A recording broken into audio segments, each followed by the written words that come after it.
Hey guys, and welcome to Armchair Conversations with Rob, minus the red hat.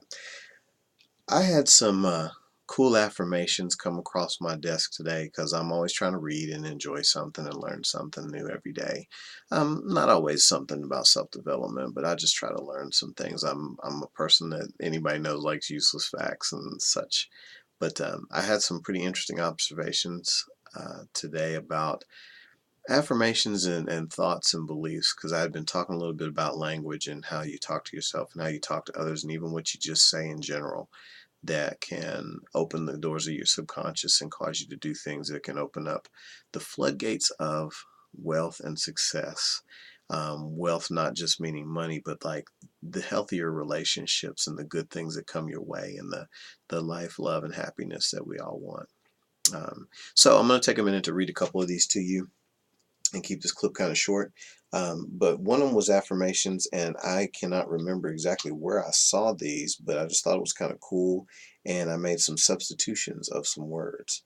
Um, I have wonderful work in a wonderful way. I give wonderful service for wonderful pay. I thought it was kind of nice that it was kind of short, and sometimes rhyming makes you more likely to remember it to say it every day. And even if you're just saying them really quickly, you can probably get pretty decent effect from it because, again, it's easy to remember. So I substituted I have a wonderful business in that same sentence. Also substituted I have a wonderful life in a wonderful way. I give wonderful service for wonderful pay. And I also substitute the word love because they're some of the things that are near and dear to my heart and are interesting to me. So, to recap, I have a wonderful life in a wonderful way. I give wonderful service for wonderful pay. I have wonderful work in a wonderful way. I give wonderful service for wonderful pay. Something for you to think about and maybe be able to use every day as one of your affirmations to increase your ability to open up those subconscious doors. Now, the next one that I'm going to do is a reading.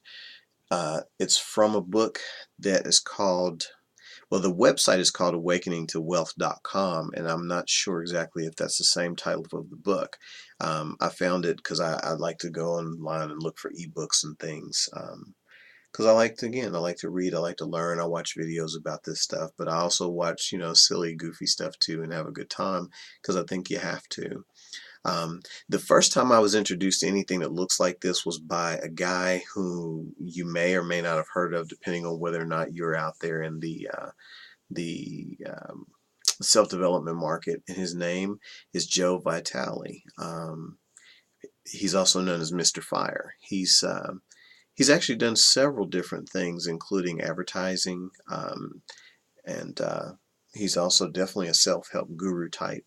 Um, he definitely does a lot of things with language and subconscious programming and things of that nature, and clearing methods and opening up blocks. So if you've never given a thought to that, you might check him out because, again, I'm glad to be the herald for the beginnings for some people to send them on to people who are more experienced or have more fun and more interesting delivery methods. So Joe Vitale, Mr. Fire, he's the person that first turned me on to these types of stories.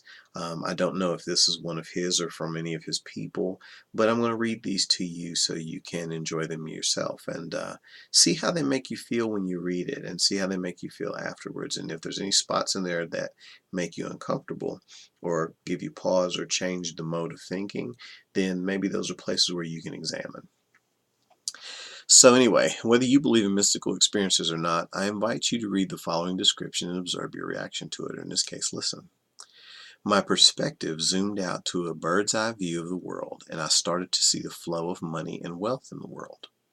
Money was flowing as wages from employers to employees. Money was flowing as payment between customers and businesses. Money was flowing as loans and repayments, income, gifts, windfalls, royalties, dividends. Nothing was standing still. All money was in motion, moving from one person or entity to the next. Wealth and prosperity revealed themselves in so many different forms. There was gold, silver, and precious metals. There were jewels, investments, and of course an abundance of love, health, connection, and spirituality. Then I started to see where the flow of wealth was blocked. In some cases, it was literally rerouted around people or entities, even returned to the sender. Clearly, there were people, businesses, and institutions that were energetically rejecting the flow of abundance that was coming their way, either consciously or unconsciously. But those who have cleared all the blocks and made very specific requests received what they had asked for, and even more. After this experience, which was combined with a load of other processes and clearing, I noticed a shift in perception. I started to see whether people wanted to have money and wealth in their lives or whether they simply said they wanted it, but were unconsciously blocking it. After this experience, a lot of my negative judgments around having or receiving money vanished.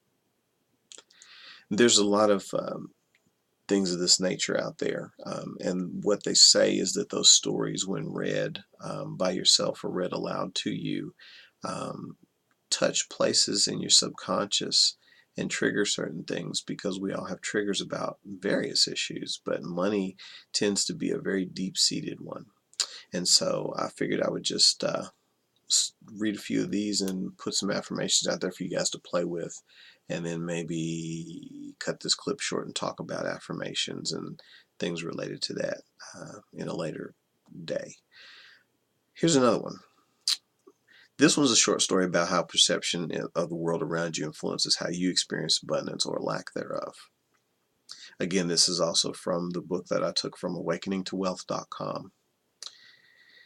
There was a wealthy man who wanted to educate his son on money and help him appreciate how wealthy they were in comparison to other people.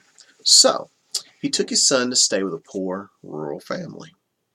When they were on the way back to their home in the city, he asked his son, "Son, what have you learned from this week?"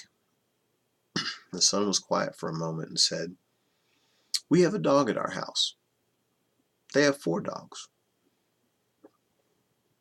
We have a pool that reaches halfway through our garden. They have a creek that has no end. We have a big backyard.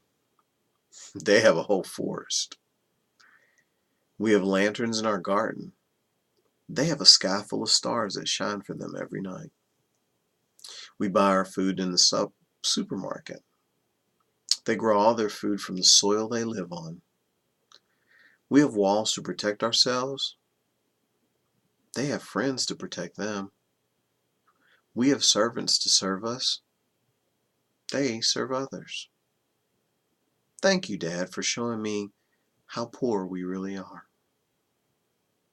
I always thought that one was very interesting. Um, it is a perception issue, because I think, again, sometimes because we equate certain things with wealth and success, we don't remember that abundance isn't just about acquisitions. It isn't even about how much money you have. It's about the mind state and the joy that's available. Because if you're just as happy with your servants as you are with serving others, or if you're just as happy with your lanterns as you are with the stars in the sky, then you're abundant, whether it's a monetary issue or not. And it definitely does go back to perception. Because I don't decry money, but I also don't decry spiritual success, and I don't think that they have to be mutually exclusive. Here's another one more. It's called Nothing to Wear. A few years ago, during a time when I was becoming more aware of how my perception and my beliefs towards money were influencing my experience, I was preparing to go to a networking event to promote the online marketing business I was running at the time. A few days earlier, I had taught a course on spirituality and wealth, but I still felt that the wealth, and especially money, in my life was evading me. My perception of life was still one of lack, of not enough, and I was desperately trying to manifest bouts of abundance to get me out of the perceived lack of prosperity. So, I was getting ready for this event. Most women and some men, you know what it feels like to look into your closet and feel as if you have nothing to wear. Things look old, are not appropriate to the event. You don't think the pieces fit together, or you simply don't like what is there. That is how I mostly felt when I was looking into my closet trying to put an outfit together. Well, on this particular day, the opposite happened. All of a sudden, I wanted to wear every piece of clothing in my closet. Each item looked so beautiful that I couldn't wait to wear it. I was in pure wonder and amazement of all these beautiful things that I had the honor to wear. Just a day earlier, I had looked at the very same closet and the very same clothes with disappointment and frustration, telling myself that I had nothing to wear. That's a difference a simple shift in consciousness can make. And it affects so much more than just the money in your life. And so I just wanted to throw some of those out there just because we were talking about perception earlier. And there are things that are supposed to, there's a lot of different types of writing like this that is supposed to, on a subconscious level, touch your brain and help you to think and feel and perceive differently. Because it is a matter of perception a lot of times. We are only as bad off as we think we are. Um, and honestly, if you think you're bad off, it is one of the reasons why you may not do other things that are necessary to change your state. Or if you think that's just the way it is, that is probably why that is the way it is. Because again, your subconscious doesn't care. It'll do whatever you tell it. Whether you plant flowers or you plant poison, it will grow whichever, because it's just like soil. It's neutral. It doesn't care. Whatever you stick in there is going to multiply. And so your brain's the same way. So again, your perception of how the world is going to color what happens to you and what you get. Um, I can't prove the energetic component, but I believe it exists, and I believe what you put out there comes back to you. The Bible talks about reaping what you sow. In other disciplines, it's called karma. That things come back to you, or that you get payment for the things you do. Your actions reap a consequence. Um, and so I really think that it's something to be considered. So anyway, I hope you enjoyed the readings, and I hope you enjoyed the affirmations and use them. I challenged you guys to do the mirror technique, where you go and look in the mirror and tell yourself that you're powerful, beautiful, and excellent. And do it once a week, then twice a week, then so on and so forth. And I am still willing to bet that just that little thing, or maybe the affirmation about wonderful work for wonderful pay, or wonderful life in a wonderful way. Um, find an affirmation that you can live with and that works for you, and use it. And just like you trained yourself to say something about yourself that maybe you don't like now, or that you want to replace, you can train that. Okay, just like you can train yourself to do stupid stuff, you can train yourself to do good stuff too. Um, I believe it, and I believe in you. So again, thanks for sharing my armchair. And again, like me, subscribe me. Don't like me, but do something. Okay, don't just sit there and do nothing. Do something, for or against, with or without. Just do something. Guys, thanks for sharing my armchair. Peace.